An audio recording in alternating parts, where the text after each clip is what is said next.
여러분, 도대체 정부의 부동산 정책은 언제 나오는 겁니까? 지금 시장은요, 폭등에 또 폭등을 거듭하고 있거든요. 그런데도 장관이 임명된 지가 벌써 2주가 지나갔죠. 예, 그런데도 불구하고 부동산 대책이 안 나와요. 그러니 시장은 과열될 대로 과열된 데다가 정부의 소리까지 없으니까 더 많이 올라가고 있다. 이렇게 이야기할 수가 있습니다. 지금 부동산 시장은요, 그야말로 패닉이라고 이야기할 수 있을 정도예요. 여러분, 5개월 사이에 10억이 올라갔다. 이게 말이 됩니까? 실제로 서울 강남구 삼성동에 있는, 삼성동이면 토지거래 허가구역이죠. 여기에 아이파크 전용 145제곱미터예요. 50억 원에 팔렸습니다. 50억 원에. 2017년 7월부터 지난해 8월까지 40억 원 안팎으로 유지해 왔거든요. 그런데 지난해 말을 넘기면서 이번 달에 10억이나 올랐습니다. 10억이나. 50억이 됐다니까요. 엄청나게 오른다는 이야기잖아요. 물론 이 사례는 굉장히 특수한 사례이기도 해요. 그러나 부동산이 올라가는 데는 분명한 사실입니다. 지난주 서울 아파트값만 하더라도 0.7% 올랐죠. 게다가 강남 4구의 아파트는 0.11까지 올랐습니다. 2주간 아파트값 오른 걸 보면요, 전국이 0.52%, 서울이 0.13%나 올랐습니다. 0.13%. 이 정도면요, 진짜 높은 겁니다. 2주간 상승률이 2011년 이후에 최대폭이고 0.52라는 게, 서울은 2018년 이후에 가장 높습니다. 2018년. 그럼 무슨 말이에요? 2018년 부동산 대책이 나오기 전만큼 지금 부동산 가격이 계속 올라가고 있다는 뜻이잖아요. 그 폭으로. 그러면 지금까지 25번, 24번이죠. 24번의 부동산 정책이 아무 의미 없다는 거잖아요. 규제가 시장에서 완전히 힘을 잃었다는 이야기잖아요. 실제로 거래되는 아파트 10가구 중에 한 가구가 15억이 넘어요. 이게 무슨 말이냐? 15억이 넘는데도 10가구 중에 한 가구 10%를 유지하고 간다는 이야기입니다. 10억 원이 넘는 아파트가. 사실 규제 전에 이랬거든요. 15억이 넘는다는 건 굉장히 중요한 요소예요. 대출이 안 되니까 아예. 대출 안 됩니다. 아예.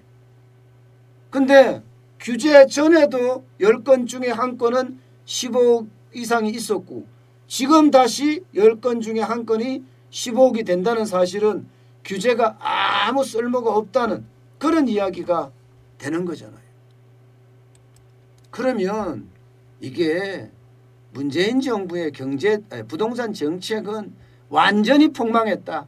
실패도 이런 실패는 없다. 이렇게 이야기할 수가 있습니다. 이렇게 집값이 또 오르는 이유는요, 정부에 대한 불신이 가장 큽니다. 정부가 내놓는 대책마다 안 믿어요. 그 대책 자체를. 게다가 유동성은 또 얼마나 많습니까? 초저금리가 되다 보니까 유동성이 넘쳐요. 여기에다가 계약갱신 청구권제가 시작되면서 매물 잠김이 굉장히 일어났죠. 매물 잠금. 여기에 수요 폭발은 또 어떻게 합니까? 영끌이라고 하죠. 영까지 끌어모아서 집을 사겠다고 이야기하는 사람들이 많으니까 말입니다. 전세난도 지금 감당이 안 돼요. 전세난도. 여러분, 이 지표를 보면요, 이 지표를 보면 이제 올해도 쉽지 않다는 걸 지금 보여주는 겁니다. 2년 만기, 이제 전세가 2년 만기 돌아오는 사람들이 있을 거 아니에요. 올해 돌아오는 전셋집, 이것도 적지 않습니다. 적지 않아요. 전국에서는 195만 가구가 돌아오고요, 서울에서는 62만 가구가 돌아옵니다. 그러면 이 중에 시장에 매물로 나올 게 얼마나 될까 이걸 봐야 되잖아요. 이게 안 나온다는 거예요. 자, 계약갱신 청구권제 분명히 시행할 겁니다. 작년 11월을 기준으로 보면 70.3%가 계약갱신 청구권제 아마 행사를 할 겁니다. 그렇게 되면 70% 이상이 사실은 물건으로 안 나온다는 거잖아요. 시장에. 사실 계약갱신 청구권 이전에는요 52.7%였습니다. 그때보다가 13.1%가 많으니까 결국 62만 가구 중에 70% 이상이 안 나온다는 거니까 25만 가구가 시장에 나오지 않고 잠길 가능성이 크다는 이야기예요. 25만 가구 이상이 말입니다. 야, 이렇게 되면 전세에 대한 이게 쉽게 말하면 수요를 따라가지 못하는 그런 결과가 생기잖아요. 여기에다가 여러분 여기에다가 지금 더 문제가 되는 건 이거예요. 입주 물량이 턱없이 부족하다는 겁니다. 지금 보시다시피 입주 물량 자체가 문재인 정부 들어와서 허가를 안 해주니까 다 망가졌어요. 박근혜 정부 당시에는 허가를 많이 해줘서 그래도 집값이 쭉쭉쭉쭉 입주 물량이 많았습니다만은 3년차가 지금 사실은 3년차 이상이죠. 쭉 내려가요. 쭉 허가를 안 해줘서. 그러니까 이게 새로 들어갈 수 있는 전세 매물도 급감한다는 이야기입니다. 급감한다. 결국은 여러분 계약갱신 청구권이 행사되면서 그게 뭐 지금 현재까지는 70% 정도 계약갱신 청구권율이 나온다고 하니까 거기서 행사되면서 물량이 나오지 않고 그 다음에 주택의 입주 물량이 턱없이 부족하고 이 두 개가 동시에 합쳐지면 어떻게 되겠어요? 전세값 올라가죠. 전세값은 올라갈 수밖에 없는 상황이에요. 이렇게 되면요. 적어도 서울 아파트에만 따졌을 때 이런 상태가 되면 적어도 원래 아파트 전세 매물 18,000건 지난해 5만 건이었거든요. 그럼 지난해보다가 60% 넘게 감소할 수 있다. 이런 얘기가 됩니다. 지난해보다 60% 넘게 감소한다는 건 여러분 어떻게 돼요? 수요가 그만큼 적다는 건 올라간다는 이야기가 됩니다. 올라간다는 이야기. 저는 이게 굉장히 무섭게 봐요.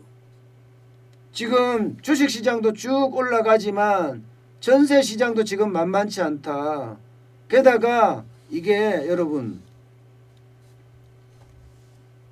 계속해서 이렇게 전세만 올라갈까요? 지금 그게 아니라는 게 더 큰 문제잖아요. 그게 아니라는 게. 이게 여러분 결국은 사람들이 집을 살 수밖에 없는 구조로 갈 수 있습니다. 여러분 이걸 보세요. 매매 가격의 어떤 변동률도 굉장히 높죠. 13.06%나 되고요. 전세 가격의 변동률도 12.25%나 됩니다. 연초에 정부가 손 놓고 가만히 있는 바람에 지금 연초에 부동산 값은 마구 올라간다는 뜻이에요. 마구. 여러분 이렇게 지금 저는 부동산 시장도 굉장히 거품으로 보고 있거든요. 왜 그렇게 보고 있냐 하면 이게 전세값하고 부동산의 어떤 매매값하고 다 올라가잖아요. 이렇게 12.25%의 전세값이 올라가고 13.06%의 매매값이 올라가고 이렇게 폭등한 것은요 역사적으로도 그렇게 많지 않습니다. 여러분 이거 잘 들으셔야 돼요. 저도 조사하면서 깜짝 놀랐던 이야기인데요. 10% 이렇게 둘 다 오른 게 우리 역사상으로 딱 3번밖에 없었습니다. 딱 3번밖에. 첫 번째가 올림픽이 끝난 이후에 1990년 전후에서요. 그때가 한 번 있었습니다. 그리고 외환위기가 1997년에 뻥 터지고 2000년 전후에서 또 한 번 있었어요. 2000년 전후에서. 결국은 2년 뒤잖아요. 그죠? 외환위기가 최악이었을 때 2년 뒤. 그죠? 노무현 정부 때 집값이 절정에 달했던 적이 한 번 있습니다. 2006년도에. 그때 또 한 번 있었어요. 그때 2006년도에. 이거를 여러분 잘 보면요. 잘 보면 올림픽이 1988년에 있었는데 1990년 전후예요. 그러면 2년 후입니다. 외환위기가 1997년, 1998년에 뭐 본격화됐는데 이게 2000년 전후에서 집값과 전세값이 올라갔다는 게 후예요. 그것도 2년 후입니다. 노무현 정부 때도 마찬가지예요. 이게 카드 사태가 나잖아요. 카드 사태가 나면서 노무현 정부 때 어떤 부동산 옥잼 정책이 엄청 심화되면서 그게 2004년에서 2005년 사이거든. 그것도 2년 후라고 보입니다. 이렇게 보면 여러분 결국은 작년부터 2년 후다. 뭐 이렇게는 솔직히 가진 않지만 그냥 시장의 흐름으로 봤을 때는 이게 올 연말 가면 부동산이 굉장히 어려워지지 않을까 이런 얘기도 지금 하고 있는 겁니다. 물론 그때하고 다른 점이 많죠. 그때하고 다른 점이. 왜? 지금은 공급이 굉장히 부족해요. 공급이. 이 공급이 살아날 때까지 기다려야 되니까 공급이 살아나려고 그러면 뭐 작년부터 공급했습니다만 3기 신도시 나온다고 한 게 작년이잖아요. 그러면 그게 공급이 되려고 그러면 3년이나 4년 후란 말입니다. 작년부터 3년이나 4년 후면 2021년 올해 2022년 내년 2023년 결국 2023년 가면 공급 문제가 조금씩 해결될 갈 거다. 뭐 이런 얘기가 되는 건가요? 게다가 변창흠 현재 국토교통부 장관도 공급에 대한 이야기를 하는데 이 공급이 그 공급일지는 잘 모르겠어요. 이 꼼수 공급일 것 같기도 하고 일단 나와봐야지 알겠지만 어쨌든 부동산에 어떤 거품은 분명히 있는 거다. 그리고 그 거품이 터질 날도 다가올 거다. 저는 그렇게 보고 있습니다. 그렇기 때문에 여러분 투자는 남들이 다 할 때 들어가면요 이미 늦는다고 했습니다. 남들이 하지 않을 때 내가 미리 예측을 해보고 거기에 기회가 있는지를 보고 투자를 하는 것은 투자의 성공 확률을 굉장히 높이지만 남들이 다 할 때 특히 말입니다. 특히 너도 나도 다 할 때는 조심하고 또 조심해야 됩니다. 그것은 오히려 나의 위기를 불러올 수도 있다. 이렇게 얘기할 수 있습니다.